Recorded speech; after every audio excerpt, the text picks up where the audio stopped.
Aktivitas sendiri ada semua itu semua dalam satu rangka. Nah, jadi memang canggih, enak, tapi jangan sampai ada kerusakan. Ya. Kalau rusak itu rusak serumah, ya itu kita. Jadi ya, kalau rusak satu bagian rusak serumah itu rusak. Ini kalau kita kembali kepada medsos sekarang, bagaimana gara-gara medsos rusak bangsa? Nah, rusak bangsa kita gara-gara berita di medsos bangsa. Nah, itu kita cermati nanti Pak Yanton yang akan menyampaikan bagaimana ya komunikasi medsos ini, kayak juga dengan ada semua. Memang harus cerdas dalam bermedsos, ya. Kita tidak bisa menerima begitu saja informasi yang lain. Ya, memang yang namanya maya mana? Ada nama cewek yang namanya maya. Itu sering dinyanyikan. Ya, lagi menarik yang namanya maya. Itu ya. Itu lagu siapa? Lagu Peman Maya, kan? Ya, Maya Maya. Jadi memang menarik maya. Maya ini antara ya bukan hal yang ada, tapi tampak. Jadi pada respon sosial mahasiswa dan juga para dosen, mari kita ikuti pernyataan ini ya, yang berkaitan dengan maya, intinya berkomunikasi dengan maya, sehingga dari selesainya akan lebih cerdas dalam berkomunikasi menghadapi dunia maya ini, era digital ini bukan lagi era manual. Kalau orang Jepang sudah meninggalkan kita, mereka sudah masuk robotik, ya, 5.0 sekarang, ya. Dan ketika polisi tadi itu sangat sedikit panitia pemeliharaan di stadion Ricardo, yang banyak robot, ya. Nah, yang banyak robot, apalagi di daerah pelayanan publik. Nah, itu tampak sekali di Olimpiade Tokyo tadi. Itu yang sibuk kita adalah para robotnya. Nah, banyak robot orang yang manusia. Akhirnya banyak juga manusia yang tidak mata pencarian. Nah, itu. Kalau di negara kita ini kalau disebut kaya itu ribuan apa namanya? Pasukan padawan, gitu kan? Yang di Papua sekarang berubah ya namanya, gitu kan? Ya, sama kayak Jepang dulu juga. Rame-rame udah berapa bulan selesai sekarang bukan dibayar. Di Jepang tidak ada seperti itu dia. Sehingga dia nggak dapatkan panitia itu supaya honor-honor ini. Nah, dengan adanya robot, itu konsekuensinya, konsekuensi pembangunan. Di satu sisi memang itu adalah suatu keniscayaan, di sisi lain pasti berdampak. Ya, pasti berdampak pada manusia kita, gitu kan? Inilah satu bijak yang cerdas bagaimana menyikapi kehidupan peradaban kita ini. Ya, sebagai konsekuensi dari majunya digital dan teknologi. Inilah yang saya sampaikan. Jadi kepada Pak Yanton Nurman, terima kasih kehadirannya. Silakan Bapak menyampaikan materi dengan sebuah puasnya, berikan ya, sampai sudah malas semua lagi. Kemudian tidak lagi pasti silakan Pak. Daripada dari semua silakan perhatikan. Silakan catat dan silakan ajukan pertanyaan yang masukkan. Nah, ini Pak Yanton kalau ngajar selalu malas. Kenapa malas? Karena malas bertanya mas. Dipaksa-paksa mas juga mau bertanya. Yang bertanya pada sana itu dua orang. Apalagi kuliah kita, kuliah di akhir gitu kan. Apalagi nggak mau. Suruh buka videonya tak mau. Kalau mau buka video, saya tidak mau buka video. Ya. Padahal kita berada di diri kita, yang maya. Kenapa kita masih nggak mau menampakkan wajah? Ya, di dunia maya. Tujuh hari ya, benar kan? Gimana apa nggak marah kalau nanya? Ya, suruh buka videonya malas sekali. Jadi dari sisi juga berubah, ya. Baik payah maupun tidak payah masih nggak mau melakukannya, gitu kan? Kira-kira bicara apa? Gimana saya bertanya, gitu kan? Gitu. Ya mudah-mudahan semakin maju peradaban, kita juga semakin maju dalam berkomunikasi, kepada sebenarnya meningkatkan hasil studi kita, ya, hasil pelaksanaan pembelajaran kita di dunia universitas ini. Selain mengucapkan Allah Subhanahu Wa Taala, marilah kita mulai kegiatanmu dengan bersama-sama melakukan basmalah. Terima kasih atas kerjaan semua dan perhatian kita semua. Waalaikumsalam warahmatullahi wabarakatuh. Assalamualaikum warahmatullahi wabarakatuh. Waalaikumsalam warahmatullahi wabarakatuh. Acara sendiri penyerahan pangkat dan kepada narasumber, kami mohon untuk maju ke depan, Bapak, Bapak Dekan, beliau dengan satu beliau nanti beserta Kapolri. Di bawah ya, Pak.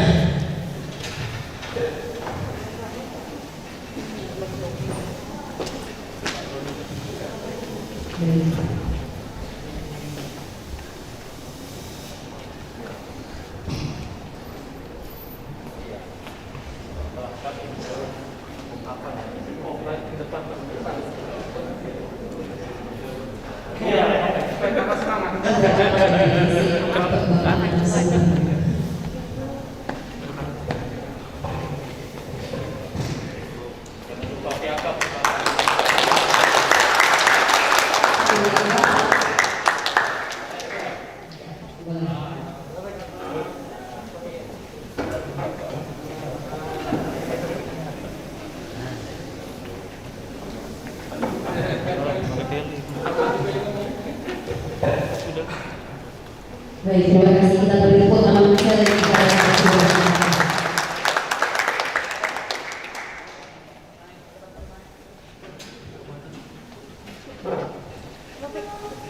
Baik, dengan pembukaan secara sebagai kepada yang datang mempelai dalam pembukaan acara kuliah dosen tamu kita pada hari ini.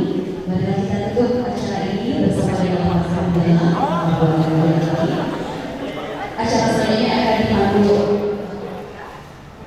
tes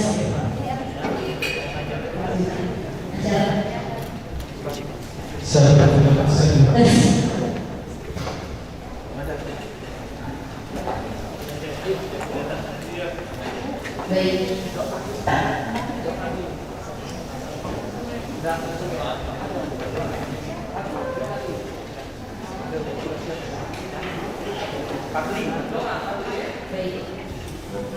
Doa yang akan dipimpin oleh Ananda Fakri dari Prodi. Adanya disilahkan.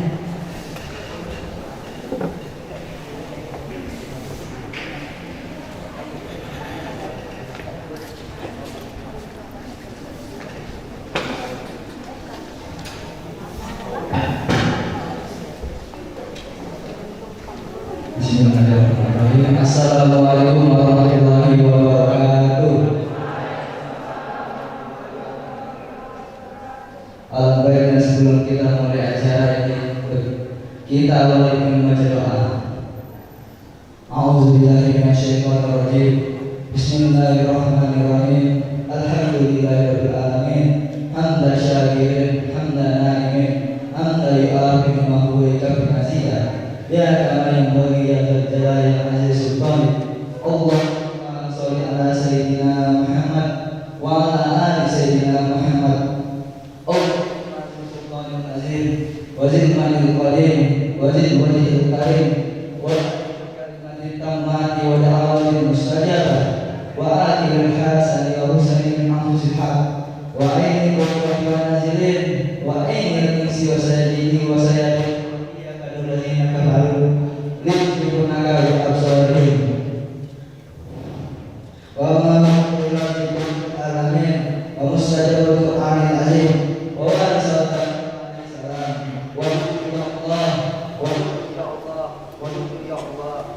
yang berhasil majid wa alhamdulillahi alamin.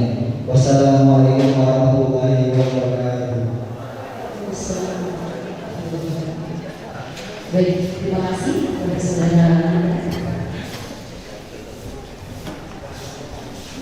Oke, cara selanjutnya yaitu diskusi yang akan dipandu oleh moderator Bapak.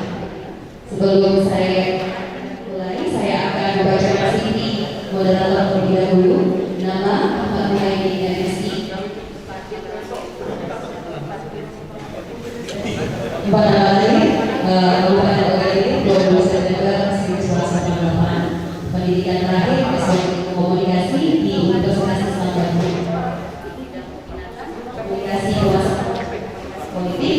Saat ini beliau sebagai dosen prodi komunikasi fisik Universitas Palembang, peneliti dan PR dari IPO Institute. Oke, tak perlu lama-lama, kita panggil saja moderator kita pada hari ini Bapak Ahmad Muhammad MSI. Beri tepuk tangan yang meriah.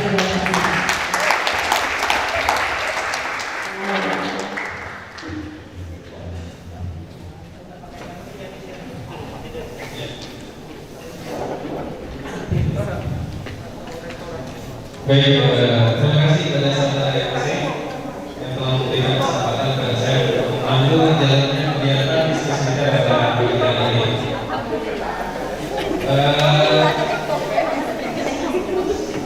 Semuanya sudah sama semua ya, saya.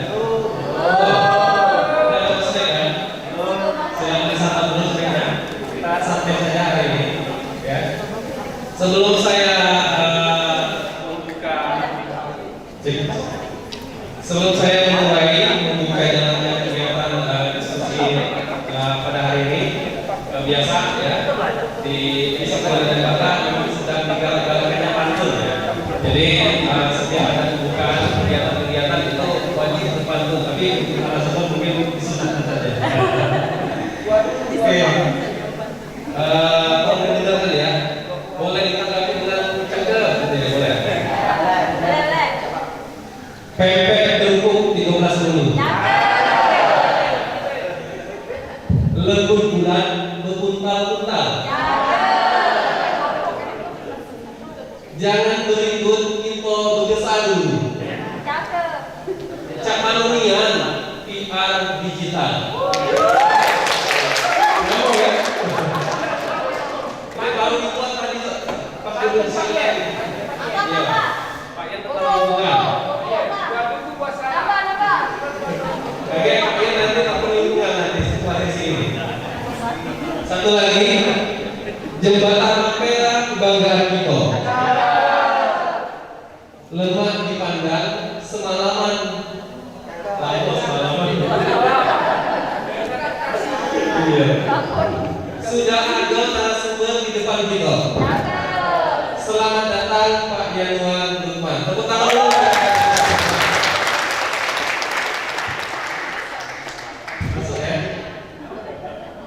Gurunya Pak Yen. Baik, sebelum kita mempersilahkan Pak Yanuar Lukman untuk memberikan materi-materi seputar PR digital, saya akan bacakan terlebih dahulu CV singkat beliau. Pak Yanuar Lukman ini lahir di Semarang tanggal 30 Januari tahun 1976. Lulus sarjana komunikasi dan dari jurusan ilmu komunikasi FISIP Universitas Diponegoro tahun 1999. Kemudian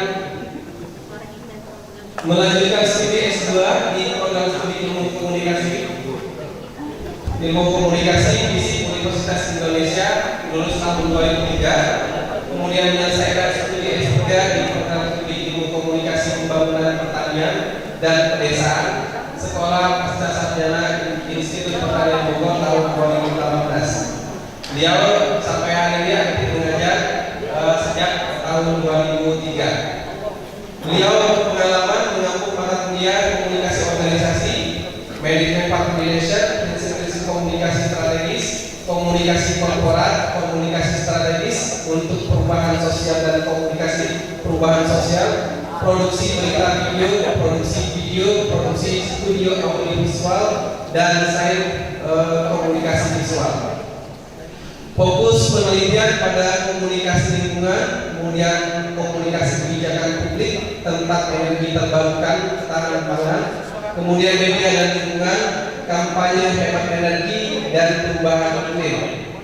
Beliau juga aktif melakukan kegiatan pengabdian kepada masyarakat dengan tema media literasi politik, wayang sebagai media penguatan karakter anak dan remaja, anak atau remaja. Beliau adalah saat ini beliau menjabat sebagai sekretaris program studi ilmu komunikasi FISIP Universitas Diponegoro. Beliau juga sebagai pengurus pusat Asosiasi Pendidikan Tinggi Ilmu Komunikasi atau ASPIKOM. Kemudian beliau juga adalah ketua badan pengurus cabang Perhimpunan Hubungan Masyarakat Indonesia untuk provinsi untuk Semarang. Baik, teman-teman semuanya, rekan-rekan mahasiswa, baik itu yang sebelah kiri saya, kemudian sebelah kanan saya, nanti tolong dipersiapkan nanti pertanyaan-pertanyaan terbaik. Insya Allah nanti akan ada hadiah menarik dari program. Luar biasa.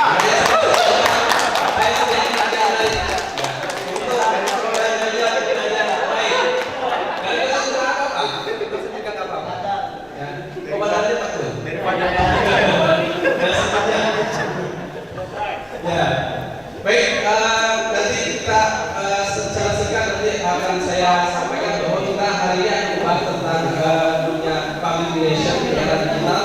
Nanti Pak Ketua Lukman akan membahas tantangan dan peluang bagaimana keberadaan profesi dari public relation hari ini, ya, terutama di era digital. Tanpa lama-lama, kami serahkan waktunya kepada Bapak Yanwar Lukman.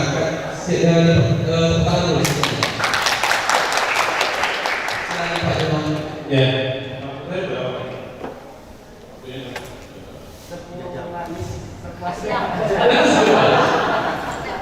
Sampai setengah 12. Sampai 12. Kami selesai berlaku. Oke. Baik. Assalamualaikum.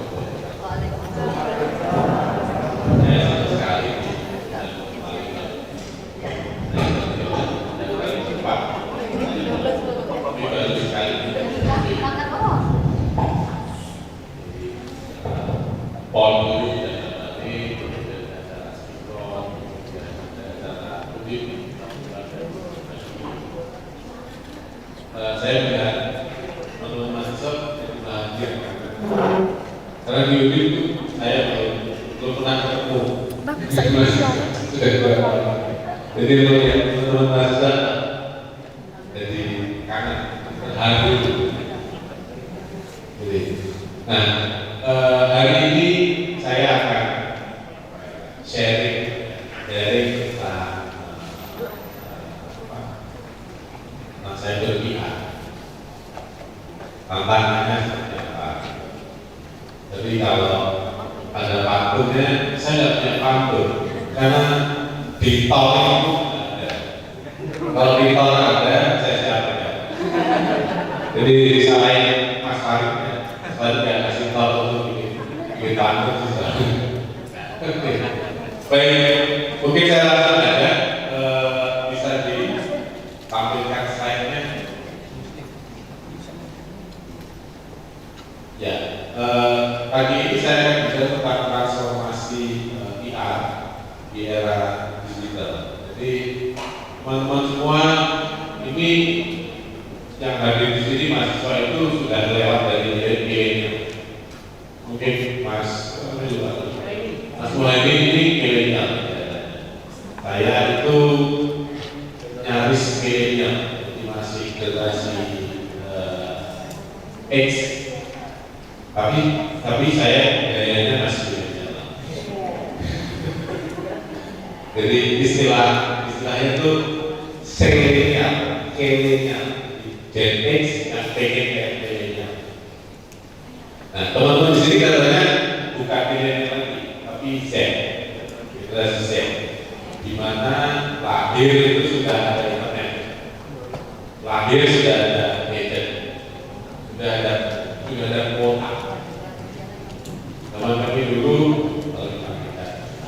nah ya, itu apa namanya lahir di rumah internet. Tapi teman-teman semua yang dari sini, saya kakak-kakak, kalau di rumah kami mas dan kakak-kakak ini semua lahir dan internet. Next.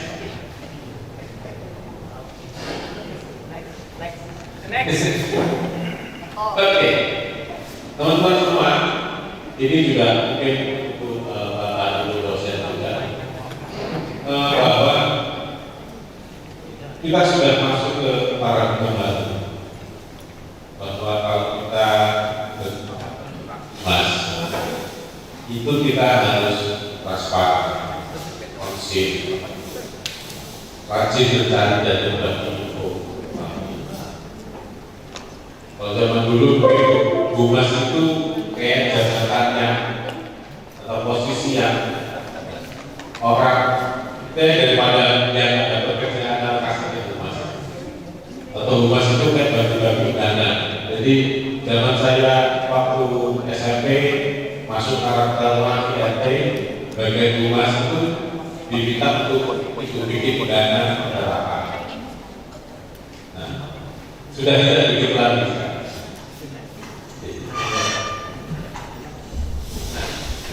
Humas itu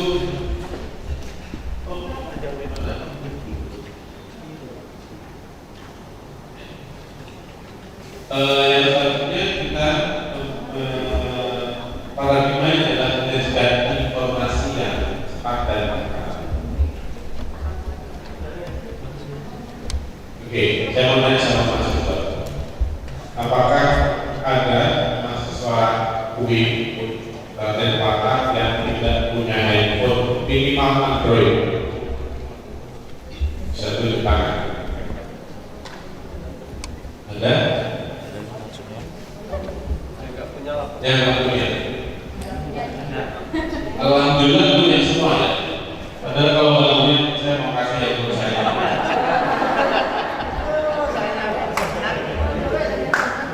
Saya ada. Menurut saya ini nggak mahal, tapi bisa dipakai. Kemudian kalau dulu seorang humas itu selalu dibatasi oleh kerjaan. Kalau orang barat itu kerjanya 9 to 5, 9 sampai 5 sore. Kalau di Indonesia kan jam 8 sampai jam 4 sore. Nah, humas nggak bisa gitu. Berat dong. Jadi pikirkan dari sekarang, jangan sampai kesel nanti. Jadi kerjaan humas sih hadir setiap saat, terutama pada saat krisis. Jadi tidak hadir cuma kalau ada pemimpin aja. Nah, ini tantangannya. Ini mungkin akan membosankan kita, tapi nanti bakal kita berbicara lebih selain karena ini mungkin tidak terlalu dengan membangun strategi taktis dan taktis komunikasi termasuk seluruh spektrum komunikasi. Kita harus tahu karena teman-teman komunikasi khususnya yang concern di humas itu menjalankan fungsi komunikasi. Fungsi komunikasi, jadi tidak usah kecil hati. Sekarang humas itu juga tidak posisi yang baik. Karena di masing-masing korporasi, masing-masing lembaga itu humas bermacam-macam posisinya. Ada yang posisinya itu tinggi, ada posisinya itu hanya sampai level kasubag, atau cuma staf saja. Nah, masalah tapi bahwa teman-teman semua kalau humas itu adalah menjalankan fungsi komunikasi. Mereka apa tugasnya itu adalah membangun kepercayaan, membangun sebuah reputasi. Image reputasi itu adalah makanan sehari-hari. Jadi itu yang harus dimanage. Ya.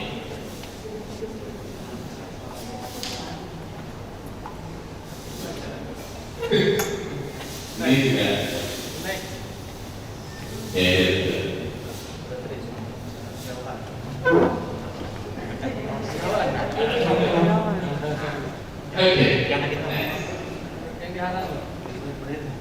jadi apa yang harus kemudian Humas lakukan? Supi Humas Supi ya, memiliki integritas itu penting. Integritas itu gampang, apa namanya, terjemahannya gampang, jujur. Apapun situasinya kita jujur. Perusahaan kita lagi terpaksa, misalnya lagi rame itu tentang pelecehan seksual misalnya, kan gitu. Kejujuran itulah yang wajib, yang harus kita bungkus supaya tetap jujur tapi pesannya menjadi sebuah pesan yang elegan, yang soft, yang kemudian tidak begitu merusak image dan reputasi tetap rusak. Cuma bahwa itu bisa dikendalikan adalah ya, jujur. Jadi Mas, Mbak, kakak-kakak, kalau Mas ini model pertama adalah jujur. Ya, mulai sekarang jujur. Jadi jujur. Tadi sudah kejujuran Anda sudah apa namanya sudah teruji pertama. Dan yang punya handphone kan punya semua. Alhamdulillah. Menurut saya tidak jadi berbeda. Ya. Yang kedua, teman-teman semua harus adaptif, menyesuaikan diri dengan perkembangan teknologi. Nah, ini menarik.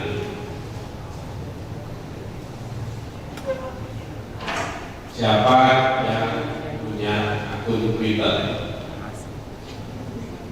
Tunjukkan akun Twitter.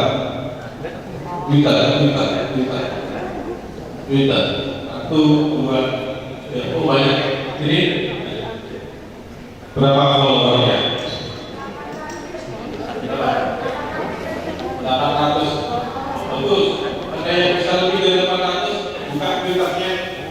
Buka akun Twitternya. Berapa followernya? Ada yang lebih dari 800? Berapa? 700. Lumayan. Sebagai seorang mahasiswa punya follower 700. Saya 1000 lebih loh. Masih tahu mengatakan ya, 1000 itu masih tidak begitu begitu membanggakan. Nah, ini yang teman-teman biasanya undur daripada kami, daripada dosen-dosen.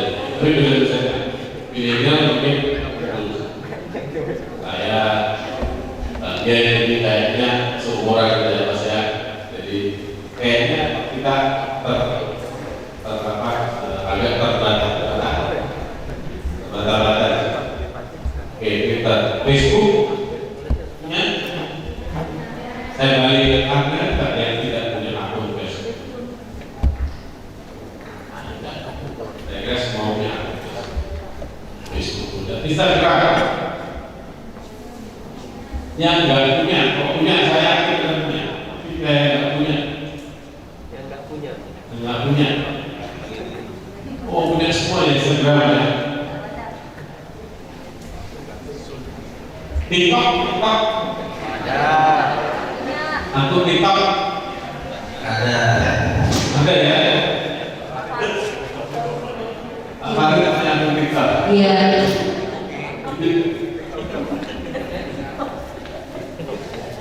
TikTok ya. Teman-teman punya akun TikTok? Ada yang belum punya? Punya semua? Saya belum punya. Soalnya saya belum nemu apa namanya, belum nemu aslinya di mana. Tapi mungkin sampai saya akan mengamati. Saya punya beberapa akun saya buang sampah di situ. Istilahnya buang sampah. Kalau saya dalam waktu itu berkomunikasi. Nah, teman-teman semua kalau Humas profesional itu sebenarnya apa ya? Sehari-hari nantinya akan dikerjakan. Pertama adalah evaluasi scanning. Evaluasi scanning itu adalah teman-teman harus melihat lingkungan di sekitar. Saya ya, teman-teman semua ini kan mahasiswa UI. Jadi mahasiswa UI, dosen UI, Pak Dekan, staf UI itu adalah kitabnya UI. Jadi everybody is PR. Ini perlu dicatat.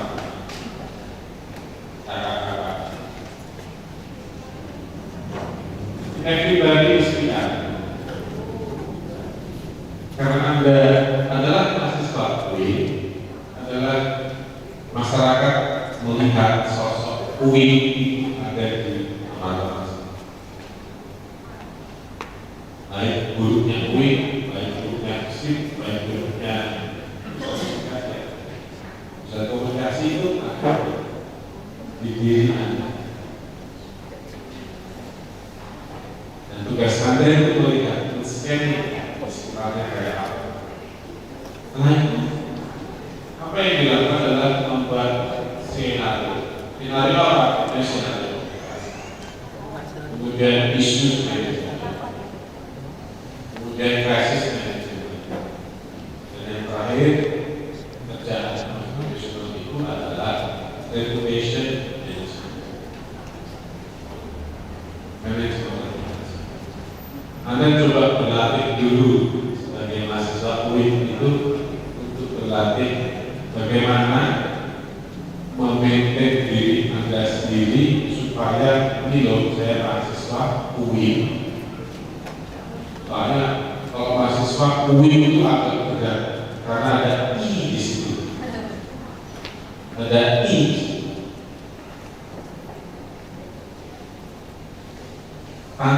Tuntutan masyarakat itu akan lebih daripada mahasiswa yang berasal dari universitas yang tidak ada I-nya.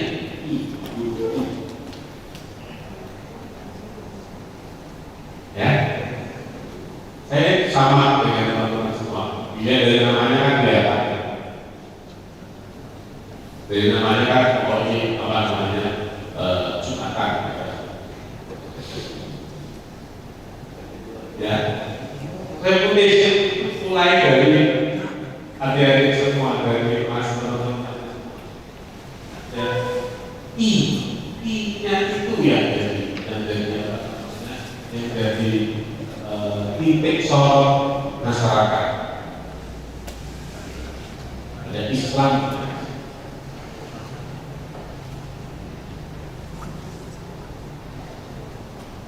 Itu tantangan itu menantang, bukan berat, ini challenging.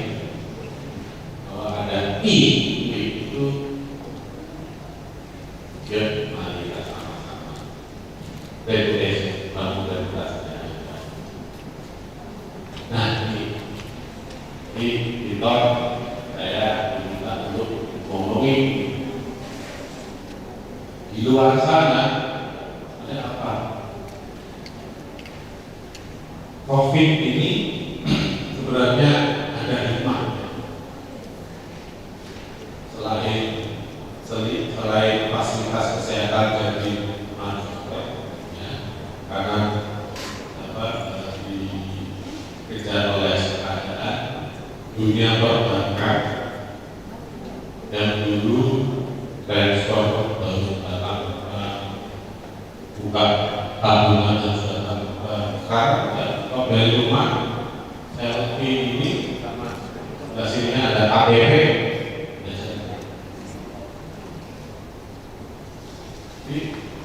Terus Anda pernah bayangin kuliah di rumah sambil sarungan yang pakai hijab, bayangin aja begitu mahasiswa saya, oke, open mic. Hijabnya itu kelihatannya seperti pegang gitu ya. Kuliah sampai pakai dasar ya Bu ya. Jadi Pak DK juga apa namanya ada komplain gitu kan, kuliah online agak susah, repotkan.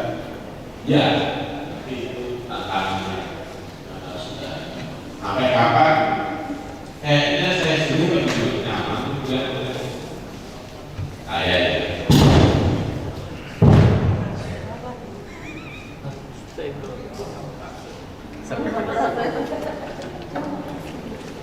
Senggol ya?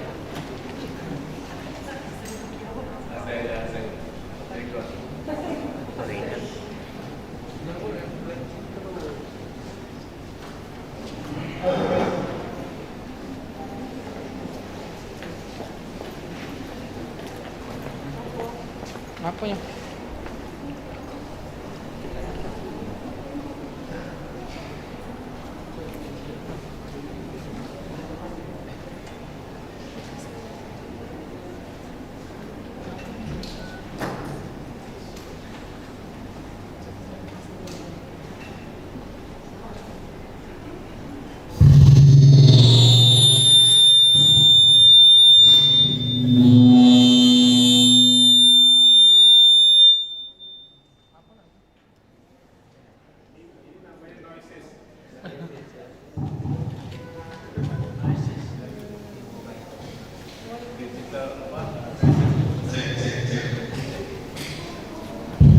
Oke, terima kasih Mas.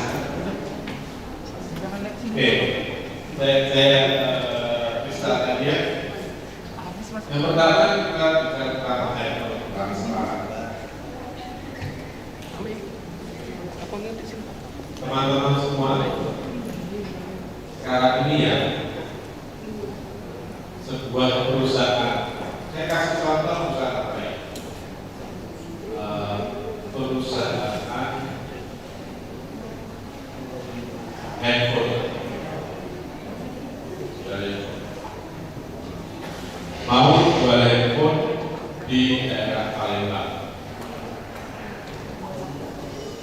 Kalau perusahaan itu harus survei ke lapangan, pakai investment. Sekarang enggak. Mereka cukup mengambil data dari yang disebut dengan big data. Karena apa? Karena sebenarnya ini untuk juga untuk bahwa itu proses juga kita itu secara sukarela memberikan informasi pribadi kita ke internet. Semua punya akun Google Pak? Punya. Google tahu loh saya lagi dimana. Karena handphone saya selalu ada di handphone saya. Oh ya Tuhan, sekarang lagi di Palembang. Besok pagi ya besok pagi. Sudah yang dan dia Tuhan itu seorang dosen, anaknya ada berapa, istrinya siapa, terus sukanya kopi apa,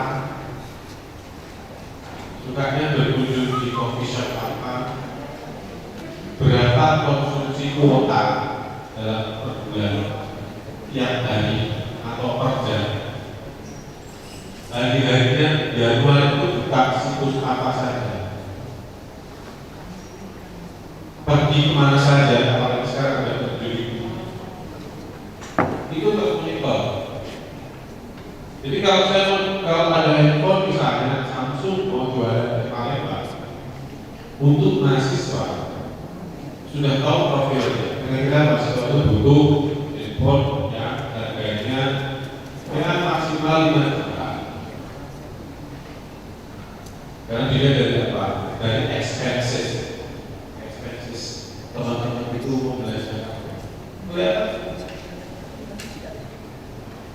ke kafe kopi, terus ada teh gitu. Kasirnya apa?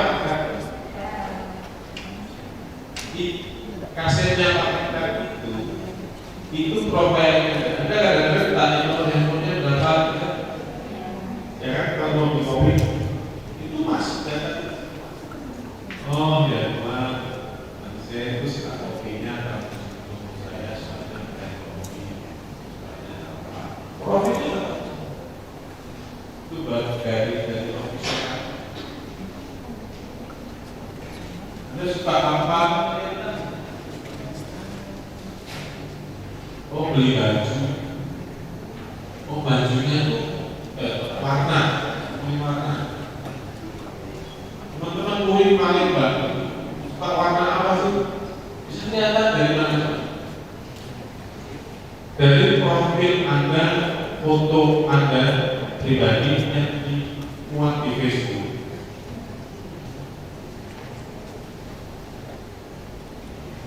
Lihat Facebooknya, yang muat itu fotonya suka pakai baju yang gelap.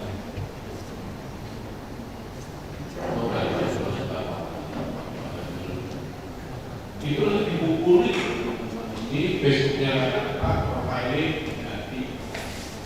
Oh, kalau itu teman-teman mahasiswa itu suka handphone yang warnanya biru navy, munculkanlah di navy depan kita. Wih, pasti lah. Ya, ini apa namanya?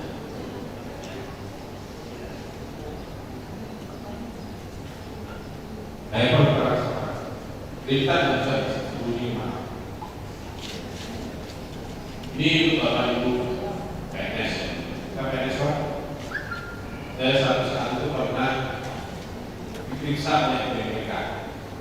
Random dari nonton. Oke Pak Iwan, Pak Iwan kalau jelas tanggal segini ke sini ya, sini. Oke, saya boleh dibukain dulu. Boleh dibuka? Buka. Jadi sudah map, buka mapnya. Terus dibuka diskonnya.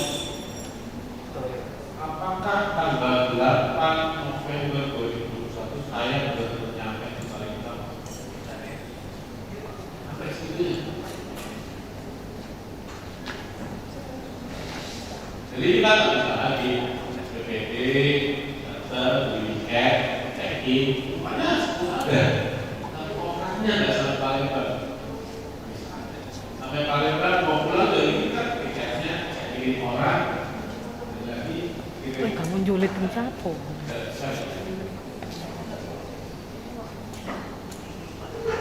Kalau teman-teman tersebut sudah verifikasi kita ini adalah, tapi katanya Menteri itu dan melakukan korupsi dengan model ini.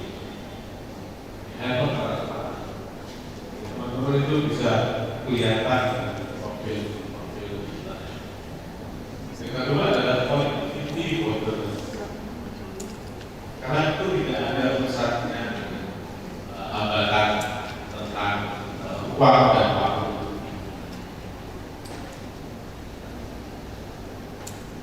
Ini saya berbicara di rapat ini, semua rapat kan biasanya online.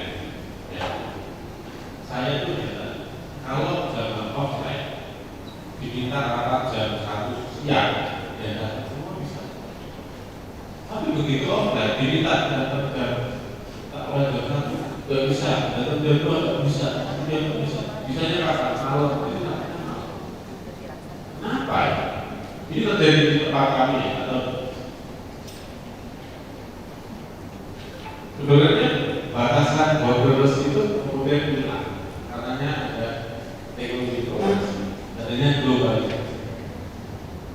Nah, saking transparannya, saking borderlessnya banyak noise. Berarti ini kan noise. Banyak noise, banyak paparan, banyak hal-hal yang sebenarnya tidak perlu. Jadi itu tugas teman-teman mahasiswa kalau tugas ini untuk menyaring noise itu. Ya, itu kalian. Mereka satu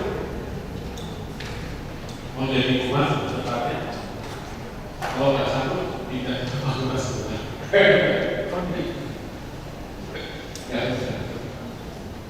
Oke, yang keempat adalah change and regulation. Itu berkaitan dengan policy and regulation. Yang heboh barusan itu kan tentang PCR atau hibrid. Ya. Saya sampai mau ke Palembang saya tanya sama Pak Palembang. Pak Palembang saya Palembang itu nanti atau siapa? Karena kan minggu lalu, 2 minggu lalu saya ke Jakarta harus PCR.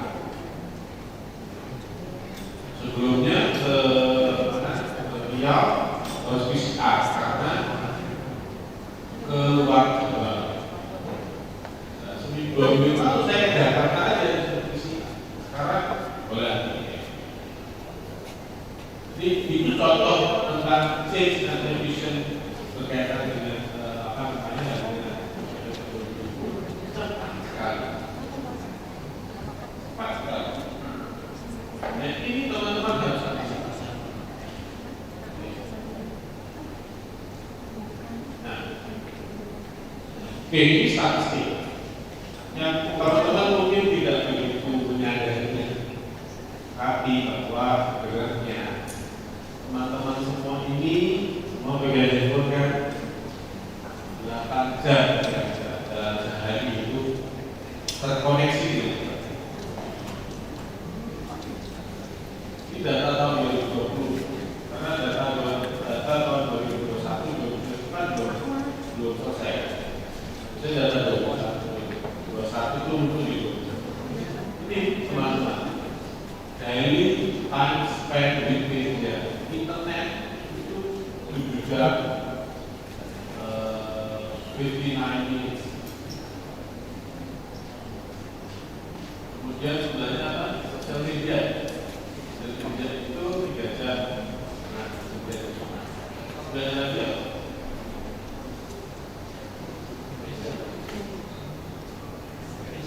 Televisi.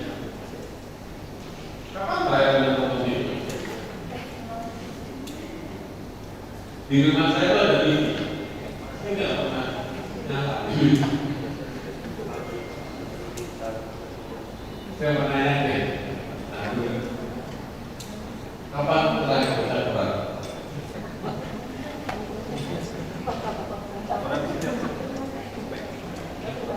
Sumatera Express. Terakhir deh, terakhir.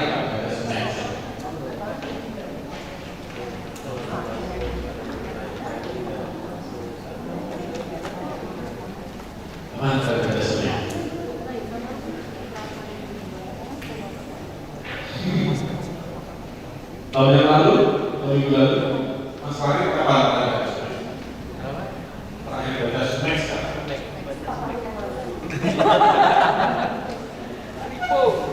Ribuan. Bapak pagi tadi. Sebelumnya. Oke. Sambil beramal ya. Kita bagus. Hari ini masalah akan sistem ikut mas. Vanessa. Pak Parno nulis Pak.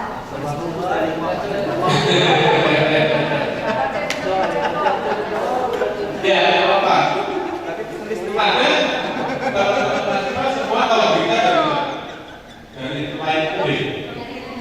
Ya, lain tulis. Ya. Dari internet, dari laptop, dari mana? Kebanyakan mahasiswa itu, mahasiswa saya sebenarnya baca online, karena itu dia apa namanya? Itu fenomena menarik. Humas harus masuk ke situ. Dari spend waktu tadi. Banyak ternyata nonton video online. Ayo, aku pasti setiap hari nonton YouTube kan. People itu sekali. Nah, kalau nggak nonton YouTube, nonton video yang ada di TikTok. Pokoknya bentuknya video. kan? Betul kan? Saya juga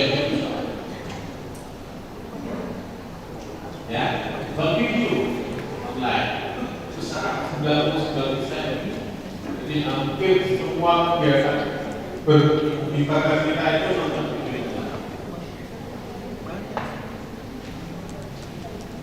Kok bisa ya orang ini? Ya karena itu kan big data. Memang mereka akan survei kuesioner itu saja. Mereka monitoringnya secara aktif. Ini Indonesia, ada apa namanya, ada bendera merah itu. Ini khusus Indonesia. Katanya ada data latihan baik provinsi di Sumatera Selatan ya apa, Selatan ya apa. Mereka tidak pernah dibaguaskan karena mereka memonitoring dengan kita pakai itu nomor satu. Tolong kita bagi sama kita atau mas dosen yang ada kita itu nomor satu. Jadi kalau nomor satu biasanya punya power yang kekuatannya. Awalnya ada Facebook dan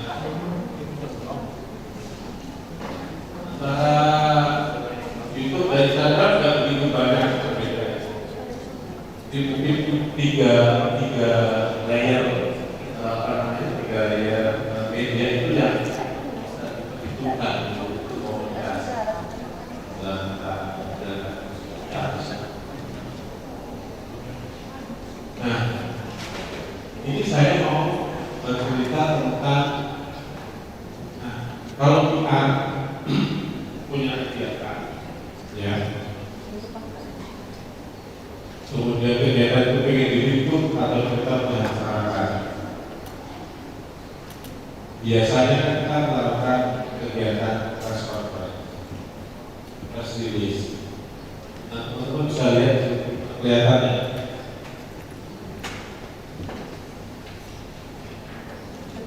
Yang di bawah itu ada press and media relation with print newspaper and magazine. Itu jauh dibandingkan dengan teman-teman berkomunikasi dengan sosial media dan social network, blog, Twitter, Weibo, dan macam-macam. Ini bagian sudah saya edukasi. Jadi posisinya di situ. Di press release itu atau press conference itu sudah mulai ditinggalkan. Masih ada angkanya, tapi bahwa sosial media itu menjadi bukan masalah. Bahkan teman-teman saya mungkin atau teman-teman mahasiswa mengamati ada berita yang dikutip dari YouTube-nya Deddy Corbuzier. Kita habis itu mengutip dari podcastnya Deddy Corbuzier. Ada juga media yang mengutip pernyataan menteri dari akun Twitternya menteri Mahfud MD yang menceritakan tentang COVID ada hikmahnya. Jadi kita bisa nonton sinetron kata kita lebih apa namanya lebih ada. Ingat ya Twitter itu. Nah ini boleh. Jadi wartawan itu tentang ini kemajuan teknologi, tentang ini memanfaatkan kemajuan teknologi atau tingkat kemawasannya meningkat, bahwa sosial media itu menjadi rujukan kita. Itu fakta. Jadi teman-teman kalau lihat nanti apakah media yang lain di atas sosial media itu sudah mulai data ini dari tahun 2015, jadi 2015 dan 2017. Nah, kemudian kita kenal kali namanya social media influencer, buzzer. Tapi sayangnya buzzer itu kemudian konotasinya negatif. Apalagi buzzer FP, itu kan menjadi deviasi makna. Nah, kalau kita lihat dari pentingnya social media influencer itu macam-macam. Jadi important untuk penting untuk communication activity. Kemudian memakainya sebagai komunikasi strategis. Yang ketiga adalah specific approach. Nah, di sini ada bisa lihat ada macam-macam bentuk perusahaan yang memakai model ini. Tapi sebenarnya dari secara sesuai kayak bisa dikecil banget. Nah, kita mulai bicara tentang bagaimana humas berbeda. Nah, humas berbeda itu kita tentang media online versus kualitas media.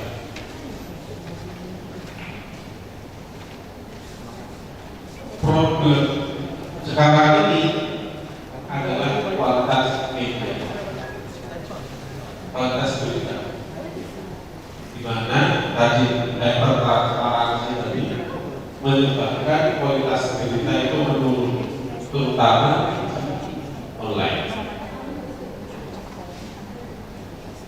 Ini tantangan juga derasnya informasi di media online, kemudian harus diantisipasi. Tapi teman-teman jangan khawatir bahwa media konvensional seperti koran itu tetap menjadi rujukan. Untuk apa? Kalau orang konfirmasi, di online kok ini beritanya, coba di offline ya apa? Supaya karena di media konvensional di koran itu punya keunggulannya lebih detail, bisa punya banyak waktu untuk melakukan cross check. Jadi tetap beda, tetap dianggap sebagai berita yang bagus itu ya berita yang masuk ke koran. Kalau yang lain detik.com itu kan biasanya serial. Detik.com itu kan paling 3 paragraf. Nanti akan disambung dengan yang lain, update-nya. Dan kalau masyarakat itu hanya ambil ujungnya saja, tidak lengkap. Nah, humas bermedia tentunya kita harus siap untuk bermedsos. Jangan contoh saya medsos.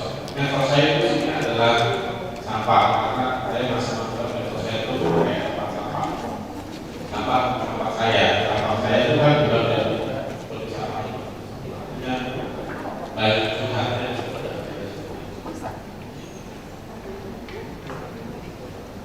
Saya berkata dan di beberapa rekan-rekan HRD yang merekrut karyawan baru itu sampai menanyakan akun medsos apa. Dia karena dia profiling gitu. Oh misalnya Mas Januar, Pak Januar itu dia suka posting apa? Masih ingat nggak kasus seorang taruna di Agil yang sudah masuk sampai Agil, masuk dia keturunan Prancis, ya, masuk pemimpin yang menyeleksi untuk keseimbangan dan kemampuan bahasa praktis itu dimasukkan. Itu ternyata setelah diselidiki di Facebooknya ada hal-hal yang agak mengganggu, tapi ya secara politis karena itu sudah itu profiling. Sambil saya perjalanan ke Palembang, saya ada lihat Twitter saya, ada postingan Twitter yang memposting tentang profiling calon panglima TNI yang baru itu di profiling salah lagi. Nah, yang saya tidak oke, sekarang di forum ini saya meminta komitmen yang ada di ruang ini semuanya, baik mahasiswa maupun dosen atau siapapun, kalau baca A, O, A, X jangan dibaca ulang. Bacanya itu hoax, bukan hoax, tapi hoax. Kayak bahasa Inggrisnya rubah, hoax, itu hoax. A-nya ya, jadi ya. Saya suka diri kalau kita baca apa namanya dengar kalau di tempat tinggi bacanya wah hoax ya masuk kata mahasiswa. Berita palsu itu jadi masalah. Ini tantangan. Kemudian ada media sosial tadi ya, ada YouTube, Facebook, ada TikTok. Nah, Twitter, Instagram, Facebook, YouTube itu meningkat pesat. Salah satu tandanya adalah ada selebritas Hollywood yang punya akun TikTok. Itu sekarang sudah banyak mulai dipunyai oleh selebritas Hollywood. Makanya trendingnya itu karena bahkan TikTok sekarang sudah jadi monetize. Kalau itu kan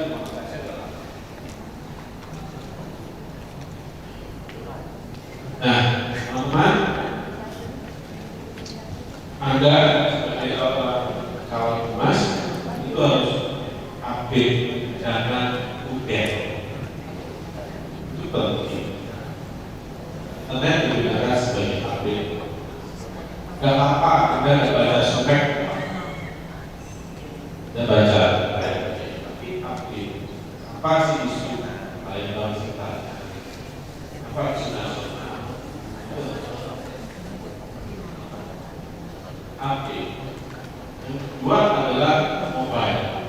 Perangkatku sepukat dengan berundung. Oh iya, nanti ada Mbak fotografer kan? Yang pegang kamera siapa? Mbak. Yang pegang kamera siapa? Bapak bukan Mas. Nah, baik deh. Saya sama saya. Ya, Pak, coba ke sini, Pak. Ibu Sekro. Bawa kameranya. Mas, Putri.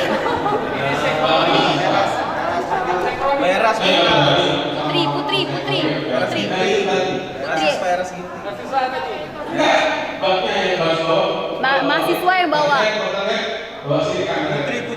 Putri. Putri Cinta Hati lah. Oke, situ aja. Jadi, coba foto saya.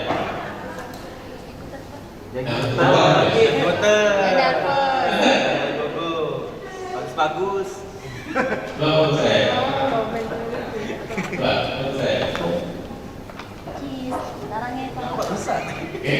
Habis baterai.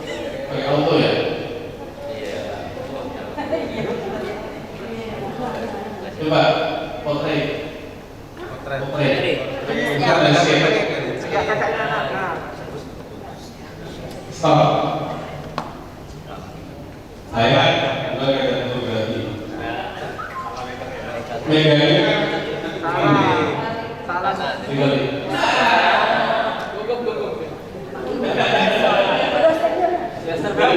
dari tadi itu saya perhatikan betul.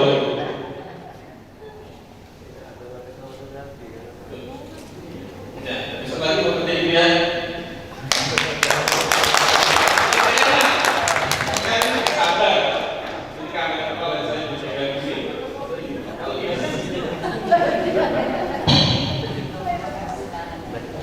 Simpel tapi kalau Mas tadi, kalau Mas Pegawai, Mas tadi siapa? Badar. Pak Badar, Pak Badar. Siapa kamu? Yang masnya? Iya, sebutkan. Sini. Sini. Hadiah ada. Hadiah menarik. Siapa kamu? Maulana. Maulana juga bagus. Handling kameranya. Saya sebenarnya nggak mau cerita tentang, tetapi bahwa konsep mobile itu semua foto itu banyaknya diproduksi secara potret. Ya. Kalau ada potret, pakai handphone ya potret. Ini. Jarang potret ini. Apalagi kalau itu dimasukkan ke foto yang ada kebanyakan di dalam potret. Dan begini. Ini adalah mobile phone. Ini adalah mobile phone. Sama kalau produksi pakai SLR itu. Ini. Ya. Ini basic. Nih, solusinya teman-teman. Kita bisa beradaptasi. Yang pertama tadi awal-awal kita video yang nonton, maka produksilah video itu pintar-pintar terus produksi video. Jadi Bu Sekrodi, Pak Kapoldi, kurikulumnya coba videonya juga produksi video. Jangan memproduksi video yang panjang nggak usah. Video 5 detik, video 10 detik. Kalau ngomong 10 detik, 5 detik daripada aja, dan apa?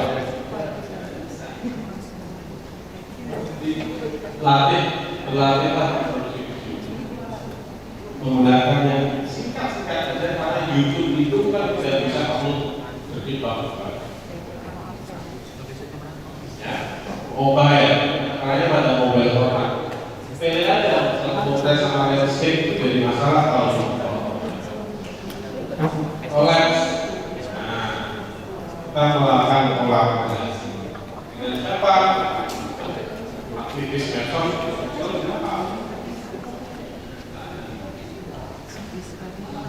kita nggak perlu lah, udah hanya tidak lagi atau siapa bisa musim hal. Tapi bahwa aktivis itu perlu juga komunikasi dan jangan lupakan sumek. Jangan lupakan sumek. Jangan lupakan kegiatan-kegiatan. Oke, ini formulanya teman-teman. Ini yang basic. Right content, right people, right time, dan channel sama personalize.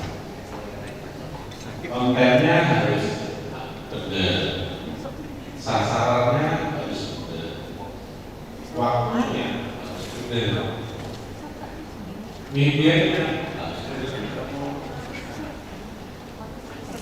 dan yang terakhir personalize. Personalize itu sesuai dengan kebutuhan kalian. Mari kita sekarang ini pertama adalah adaptif, kedua harus kolaboratif, karena kita tidak bisa kita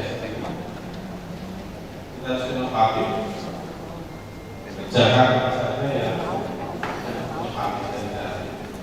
Soalnya kayak kualitasnya, soalnya kayak ini dan itu juga sesuaikan dengan itu dari saya. Sementara kita bisa sama sudah diskusi. Terima kasih.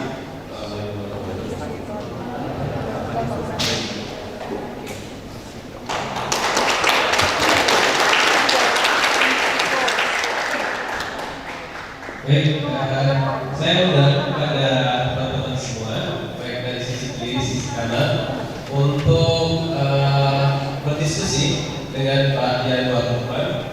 Kalau ada pertanyaan-pertanyaan, tadi saya sudah janji ya, kalau ada pertanyaan, saya akan kirim pertanyaan yang terbaik, akan saya berikan hadiah yang menarik. Ya. Tapi rahasia, yang menarik apa? Ya. Baik, silakan. Silakan kalau ada pertanyaan. Silakan kalau ada pertanyaan. Atau silakan. Sudah ada.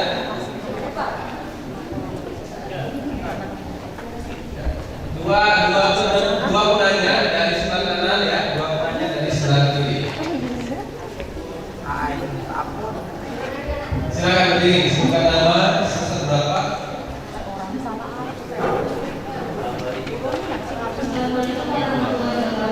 Waalaikumsalam. Perkenalkan saya Dana dari kelas 21 di 1A angkatan 2021.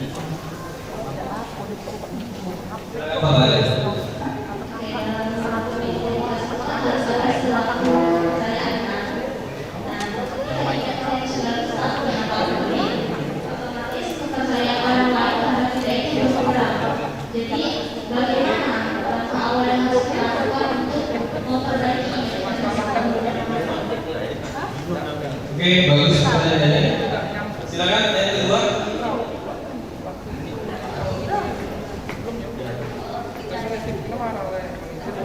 Yang kedua apa? Assalamualaikum warahmatullahi wabarakatuh. Waalaikumsalam warahmatullahi wabarakatuh. Perkenalkan nama saya Fardani. Saya angkatan 2021. Ilkoka. Siapa Adrian ya? Marta Rian. Matanya. Fungsinya mengelola penyebaran informasi antara individu atau organisasi dan masyarakat. Bagaimana pertimbangannya jika informasi yang ingin disampaikan ke publik memiliki sifat bertolak belakang antara kepentingan lembaga dan kepentingan publik? Itu saja Pak. Terima kasih. Oke. Boleh. Oke, ya. Yang pertama tentang trust ya, tentang data. Kalau trust sudah buruk, ya, sudah terpuruk, terus bagaimana kita membangkitkan lagi? Ya, ini Pak. Pikir itu ya. Oke. Saya punya apa ya? Punya semacam resep. Saya kan di sini tidak sediakan resep. Mengakui kesalahan dan minta maaf itu adalah salah satu cara untuk mengembalikan trust.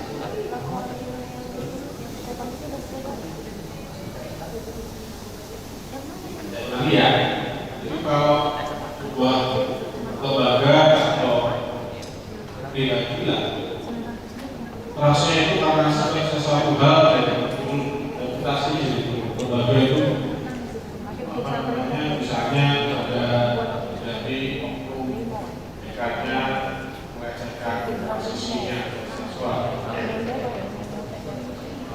dan itu memang benar-benar terjadi. Saya nggak usah sebut namanya. Apa yang dilakukan untuk mengembalikan trust? Trustnya adalah pada titik nol, bahkan minus. Apa yang dilakukan? Kalau dari kacamata pihak, pengakuan kesalahan dan minta maaf itu adalah langkah awal pembalikan trust. Selanjutnya, tentunya kita akan orang kayak kita mau beli bensin di bensin. Itu ada apa? tambah paling tidak dengan pengakuan dan minta maaf itu posisinya menjadi nol, bukan minus lagi. Itu saya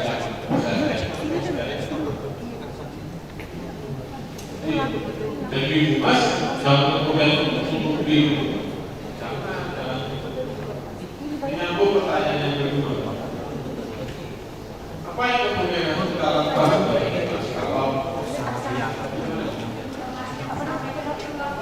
kalau informasinya itu bertentangan dengan perubahan yang terjadi karena sebuah perubahan kebijakan itu tentunya menimbulkan kehebohan, menimbulkan masalah. Kepentingan publik yang mana yang perlu diberikan? Apakah informasi itu memang tidak bisa tergantikan? Kasus PCR sama gen tadi itu kan menyangkut banyak kepentingan. Teman-teman semua dan spektrumnya coba dilihat. Problem PCR, problem antigen bukan problem orang yang kayak saya kita tanpa kemana-mana,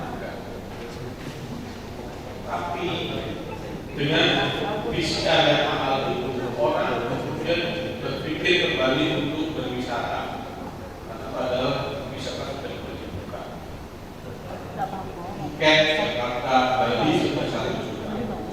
Tambah PCR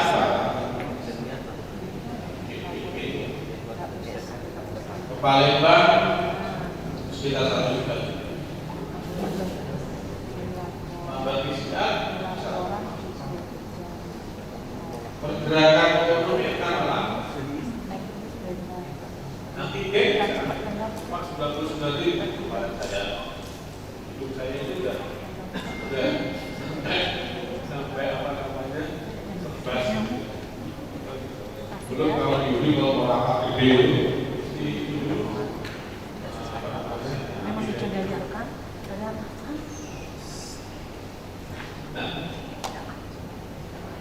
hal yang paling penting adalah coba menjelaskan kalau masyarakat memang perlu riset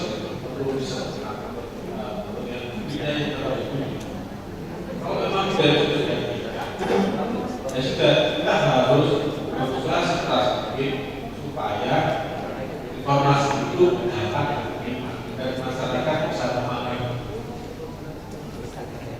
bahwa ada kepentingan masyarakat, ada kepentingan yang lebih besar.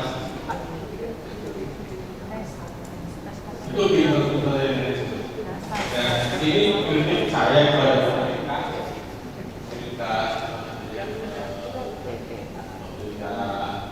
Indonesia ya. Turbulensi tadi peraturan itu sangat mudah. Kesannya tidak tertensi. Kita sebagai masyarakat tidak semarang, kita jauh enggak sesuai tapi penjelasan sehingga semuanya clear. Itu baik. Baik, silakan. Assalamualaikum warahmatullahi wabarakatuh.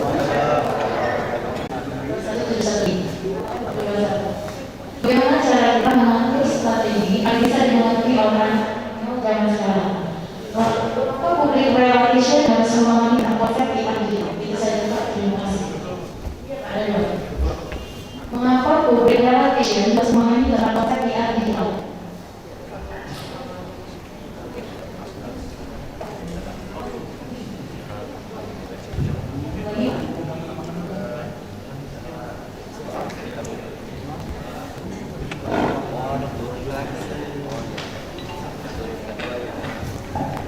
Assalamualaikum warahmatullahi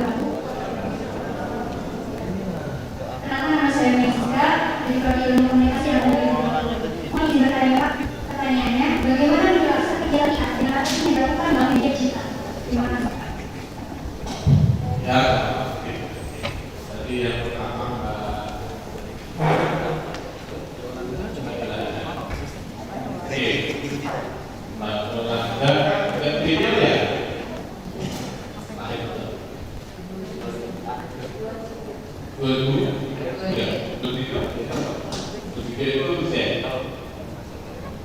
Pertanyaan tadi bagaimana komunikasi dengan baik? Ini mana supaya ini oleh kaum dan sudah selesai tidak terdekat. Jadi perilaku mereka dalam konsumsi informasi.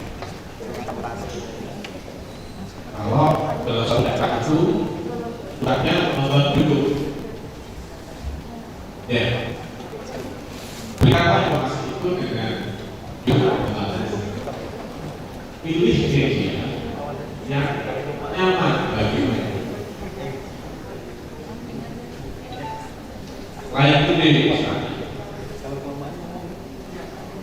Jadi masuk saya kenapa lagi tidak berbuat? Tapi layak pilih dari pilihan supaya itu bisa menjadi.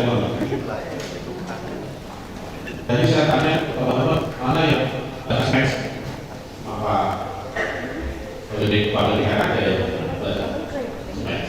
Nanti apa? Jangan menyampaikan informasi untuk teman-teman semua pakai seks. Contohnya kayak, ya, itu sudah kita bertanya. Kenapa kita harus yang mampu karena spek buat untuk Pak Gerikan aja deh dewa ya. Kalau Gerikan pakai spek apa? Tapi Anda karena sampel, karena memang perilaku sampel Anda tidak sama. Secara sampel ada saya kan seperti masih siapa yang baca Quran dari ini yang baca Quran ini. Nanti apa? Kalau orang, saya gunanya ini, gunanya acur, saya itu apa namanya kata itu ada kata dari orang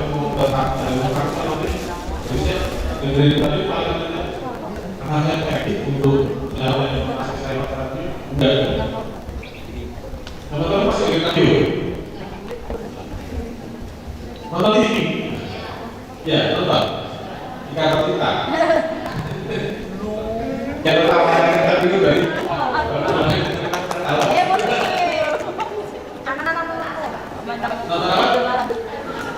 kalau puasa ya nonton dari maghrib Kultum Pak.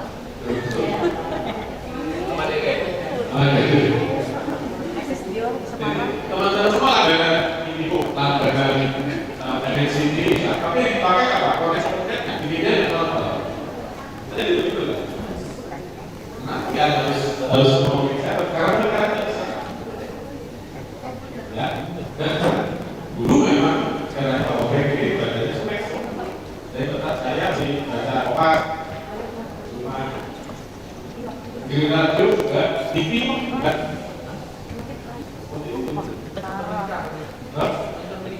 Nonton apa? Dan saya sampai SMP. Saya masuk ke dunia berbeda. Setelah saya destinasi dulu. Kalau pihak Omas itu ada pertanyaan yang namanya sambas. Berarti kita sekurang. Masalah